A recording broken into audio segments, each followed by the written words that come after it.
First video, setup's a work in progress, so bear with me. My name's Justin. I'm just going to be talking some NFL bets week to week. I'm not an expert or anything, but just going to throw it out there in some shorter vids. And if you're interested in some NFL betting, maybe some fantasy football, check it out. Anyway, so I'll be doing like weekly avoids and games I like. This week we're just going to do, or today anyway, we're just going to do a quick Monday morning recap and take a look at tonight. Anyway, so it's kind of my tier one bets for the week. I really like the Rams and Eagles as a pick 'em. It's too late for you guys to bet these, so I'm going to try to just briefly go through them. So I thought this was easy money. The Rams had just beat a better team last week in Dallas, and then they faced the Eagles, who they have all their problems on the offensive line that Aaron Donald gets to just, take up. And then there are wide receiver injuries. I don't even know why people thought the Eagles were potential favorites in this one. Anyway, I thought that was easy money. Did well betting on that. Pack versus the Lions. Lions also had tons of cornerback injuries. I think Desmond Trufant was out. They had their first round pick back, but they lost Darius Slay. I don't know. Tons of cornerback injuries against Aaron Rodgers, who just lit up the Vikings. Thought that was easy money. Was rewarded for that. Ended up, I think Detroit was close in the early part, but then the Pack turned it on and just blew them up. Hopefully you had Aaron Jones in fantasy. I also thought the over of 49 was just easy money because, if the Pack put up 30 points, which I felt certain that they were going to do, that means the Lions only need to put up 19 points. And if I got to bet whether against any defense, if I got to bet if Matt Stafford's going to put up 19 points, I'm going to take that every time. So I was rewarded for that over. Another game I liked, Hawks versus Patriots. It was at CenturyLink. So I am still kind of on the bandwagon that the Patriots are not a very good team this year. Lots of opt-outs on the defense.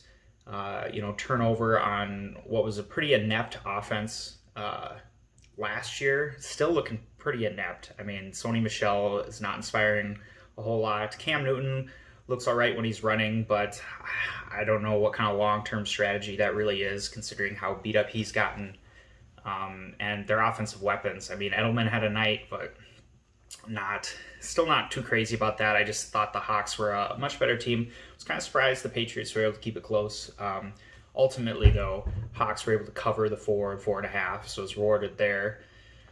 A disappointing one I had was Chiefs at Chargers. I got in on this before week 1 happened, and I was pretty confident and feel that I was justified in that Tyrod Taylor is a terrible quarterback. He... Going back to, I understand he was decent in Buffalo in a bunch of games no one watched. But when he was with the Browns, with a pretty good, offensive situation, I can't remember if their left tackle was still there, but I think their offensive line was fine-ish. Good weapons, and he was terrible. And I think that might have been in a long list of, what was the coach's name? I'm going to look it up quick. I might edit this out, might not. Coach, Browns. No, the previous. Not Freddie Kitchens, before him.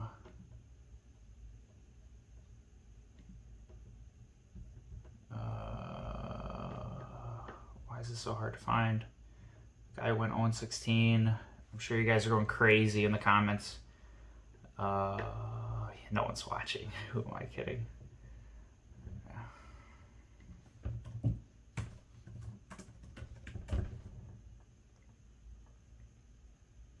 Hugh Jackson. That was embarrassing. Anyway, so Hugh Jackson, that might have been the worst decision of a long line of bad decisions. The worst decision he might have made as a head coach was starting Tyrod Taylor over Baker Mayfield. It was just embarrassing. Tyrod Taylor, completely inept, nothing going for him. Then they stick Baker Mayfield in as a rookie. And I understand he was a high draft pick, but since then we've kind of seen that Baker we don't really know what Baker is. I mean, he's might just be a guy, but Baker comes in as a rookie and, leads the Browns, who, had terrible records up till now, to like a winning record, sets the rookie record for touchdowns. So clearly, like, it wasn't the situation, it was Tyrod that was causing all these problems with the Browns. So then we're going to play this game again out in San Diego. Anyway, I'm pretty convinced that he was not going to do well. So I took this bet before week 2, got it at -6.5. I'm like, Chiefs -6.5 against what I think is going to be a terrible Chargers team. Still feel good about, I got to take that bet every time. Then Tyrod has these chest issues. Hope he's okay, but I don't really know what's going on there. And the rookie comes in. And then I didn't really watch much of this game, but Chiefs must not have been the Chiefs. I understand that defense can be good, but they lost their top safety. Was very surprised how close that game ended up being. Chiefs did not cover, so I lost that bet. 49ers, Jets, -7. So 49ers had a rough week 1, lost to the Cardinals. Week 1 can be kind of fluky, though, so I didn't take much stock in that. So then they go into the Jets, and -7, I was pretty confident the 49ers were able to kind of run all over them. But then I started getting worried because Kittle was out. The injuries have been stacking up at wide receiver going into this. Then, into the game, they ended up losing their starting quarterback. Mostert went out. A couple D linemen went out. They're just falling apart, and then they still crushed the Jets. So that was kind of a big surprise how bad the Jets are, given all that stuff. I understand the Jets have their own injuries, no one at wide receiver. Young offensive line hasn't really figured itself out. Lost Jamal Adams. Their big free agent, CJ Mosley, still not playing. He's hurt last year, then opts out this year. But still, I feel like I've liked a lot of the moves that the Jets GM has made. So maybe Adam Gase is really just that bad. I don't know. I'm still surprised how bad the Jets are. Ravens at Texans. Now that, speaking of a bad team with a bad coach, so the Texans are just terrible. I mean, I saw a decent amount of Chiefs-Texans on that Thursday night game in week 1.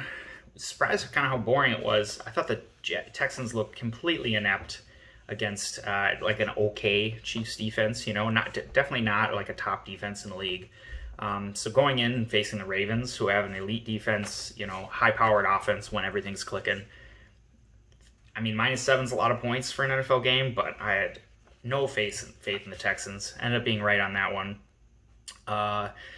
Bills and Browns, I really liked. I'm going to group these two together. I really felt good about these. The Browns got stomped on in week 1 against a good Ravens team, but then ready to bounce back against a bad Bengals team. Bills, the Dolphins kept it close against the Patriots. Still not convinced that they're that good. I don't even know if they kept it close, actually. I don't know. Anyway, this is old stuff. But the Bills, I only caught part of that game. Definitely seemed like a much better team. The mistake I made was I bet against Ryan Fitzpatrick and Joe Burrow, and man, they killed me for it. So that was kind of a bummer. The other game I liked this week was the Saints, and I'll recap that at the end here. Few other surprises out of week 2. So it's week 2. Week 1, really fluky. Who knows what's going to happen? Week 2, we still don't have a great feel for what these teams are. I think we're all fairly biased, and we're thinking about how good these teams were last year, and we're wrong. Like, year to year in the NFL, there's so much turnover. Who knows what's going to happen? So we're still just trying to predict the future on very little information. Still trying to get a feel for the teams, but man, the Vikings. I am a Vikings fan, admittedly, and look, going into this game, in Indianapolis against the Colts. Colts had a bad week 1, where they ended up losing to Jacksonville. So, and the Vikings got dominated in week 1 by the Packers, who, in theory, they're a much better team. But going into this game, I'm like, okay, we have two kind of comparably mediocre teams between the Colts and the Vikings. So I'll take the team with the points. Let's see what happens. I thought the Vikings offensively with Dalvin Cook and Adam Thielen and Kirk kind of had a better offensive situation. I was concerned that the Vikings defensive line did not look good against Week 1, and we're now facing the Colts stud offensive line. So, I probably could have seen some of that coming, but I thought in a shootout I was still going to take the purple. Was wrong there. Man, the Vikings are so much worse than I thought they were going to be. Going into the season, there's only a few teams that have a shot at getting, like a first round pick. You got to have less than like 4 wins. And I was thinking it was going to be the Panthers, Washington, and Jacksonville. So far, Jacksonville looks like it's not going to be one of those teams. But the Vikings, man, Vikings might have a top 10 pick at this rate, and it hurts because I'm a big Vikings fan. Didn't have high hopes for this season, but this is a lot worse than I expected. Another game surprised Dallas Falcons. These are 2 teams. I avoided this matchup. I don't have a great feel for either of these teams, but I feel like they're actually pretty similar as far as offensive juggernauts, questionable defenses, questionable consistency. So I was glad I avoided this matchup. And man, what was it? 40 to 39, Dolphins blowing it in dramatic fashion. I kind of think Dan Quinn is a lame duck coach anyway, and they're kind of doing a slow rebuild here and plan on. I was surprised when they didn't get rid of him last year, and then they kept him. And I was kind of thinking, I don't know what their 2, 3, 5-year plan is they got going there, but I kind of thought he was a lame duck coach. He hasn't really done anything, I guess, other than that Super Bowl run, which I credit more to Kyle Shanahan than anything, because Dan Quinn never really brought this Legion of Boom Seattle defense he promised when he came down to Atlanta. So I don't really know what's going on there, but glad I avoided that one. 2 kind of middle of the road, above average teams duking it out. Crazy stuff. But I don't know, do you stick with your lame duck coach through the end of the year? Or, man, if I was the owner, I might have just emotionally fired Dan Quinn right after that game. Jeez. I don't know how you do that, especially with the history of what happened in the Super Bowl that we all know about. Couple regrets. I had an opportunity to get the Jags plus 10.5 at the Titans. In hindsight, that was looking like a no-brainer. My initial thoughts at the time was the Titans still a good team, hell of a playoff run, and with Tannehill last year, they were dangerous as hell.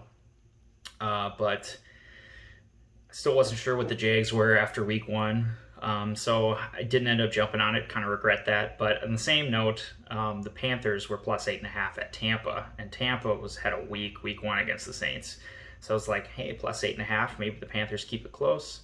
And I would have got burned on that one because Tampa Bay bounced back against a bad Panthers team. So you win some, you lose some. Can't complain too much. Then going into tonight, we got Saints at Raiders. I got them at minus 5.5, minus 6 when I placed my bets. So I have no faith in the Raiders. They're still a pretty bad football team. They kept it close last week against a really bad Panthers team I just talked about. So even without Michael Thomas, I like the Saints to be pretty dominant over the Raiders. I think Kamara and Cook and Sanders are plenty enough offensive firepower. So I think they'll pull it out. I got a parlay riding on them. Just need a win there tonight, and then I got an individual bet. So we'll see what happens. We'll see if I'm all right.